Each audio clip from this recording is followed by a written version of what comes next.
దివంగత గాయకుడు సాయి చంద్ భార్య వేదా రజని రాజకీయంగా కీలక నిర్ణయం తీసుకోనున్నట్టుగా తెలుస్తుంది. తెలంగాణ రాష్ట్ర గిడ్డంగుల సంస్థ చైర్పర్సన్గా గత ప్రభుత్వంలో వేదా రజని బాధ్యతలను నిర్వహించారు. బీఆర్ఎస్లోనూ యాక్టివ్ రోల్ పోషించారు.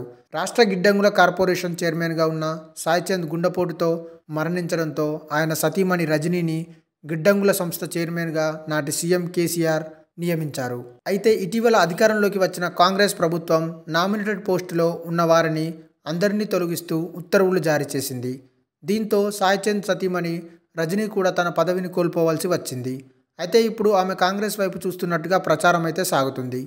తెలంగాణ ఉద్యమ నాయకుడు, తెలంగాణ రాష్ట్ర సాధన కోసం పోరాటం చేసిన సాయి చంద్ భార్యని పార్టీలోకి తీసుకొని సముచిత గౌరవం ఇవ్వడం ఉత్తమమని సీఎం రేవంత్ రెడ్డి కూడా భావిస్తున్నట్టుగా తెలుస్తుంది. సాయి చంద్తో పాటు రజనీ కూడా ఉద్యమంలో కీలకమైన పాత్ర పోషించింది. అతనిది గాత్రం అయితే ఆమెది నాట్యం. వాళ్ళు ప్రదర్శన ఇచ్చే వేదికపైనే వారి చూపులు కలిశాయి. ఉద్యమ వేదికపైన ప్రేమ చిగురించింది. అది కాస్త పెళ్లి బంధం వరకు వచ్చింది. పెద్దల సమక్షంలో వీరిద్దరూ ఒకటయ్యారు. సాయి చంద్ గాత్రంతో ఉత్తేజపరుస్తుంటే రజనీ గజ్జెకట్టి చిందేసింది. వాళ్ళిద్దరి మధ్య ఉన్న ప్రేమకు ప్రతిరూపంగా వాళ్లకు 2 పిల్లలు కూడా ఉన్నారు.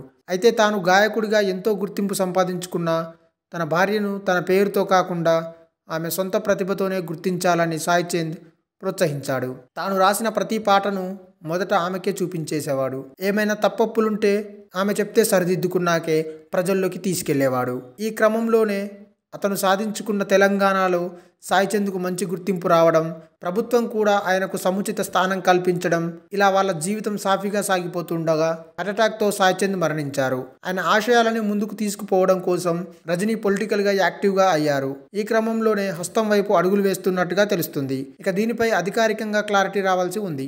ఈ వీడియో మీకు నచ్చినట్టయితే లైక్ చేయండి, షేర్ చేయండి, కమెంట్ చేయండి, సబ్స్క్రైబ్ చేయండి.